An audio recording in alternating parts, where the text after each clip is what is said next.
A lot of memories, not all good here, but I was an altar boy. I went to school here for 8 years. Jay Seaman was sexually abused by a priest at this Northern California church back in the 1980s at the hands of this priest, Milton Walsh, shown here on Seaman's 13th birthday. Seaman says Walsh molested him shortly after this picture was taken. Father Walsh, when he molested me, he was promoted. Went for a trip to Rome and learned languages. In a taped telephone conversation years later, Walsh tried to explain to Seaman how he was able to stay in the church after the abuse. Walsh said, the archbishop at the time, he would put me in a situation where I was not around minors when I was teaching at the seminary.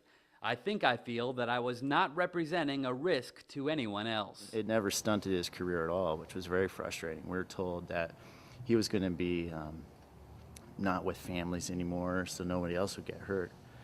And Archbishop Quinn at the time told my parents that the boy will forget was his big catch line for us. But Seaman didn't forget and eventually received 2 settlements from the church.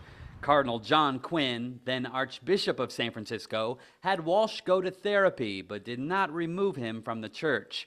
Quinn's replacement, Cardinal William Levada, talked to Walsh, who admitted the abuse, but Levada did not alert police or take any further action. Levada would later become the Pope's hand-picked replacement to oversee priest abuse cases. He's now the highest-ranking American at the Vatican.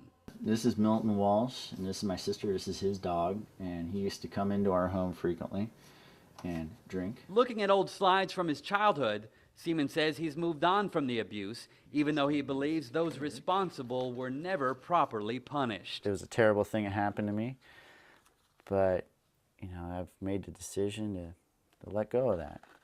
I've let go of a lot of that pain. It's not to say it hasn't affected me in my, my daily life. I'm sure it has to some degree, but that's just one chapter of many more happy ones I plan to have.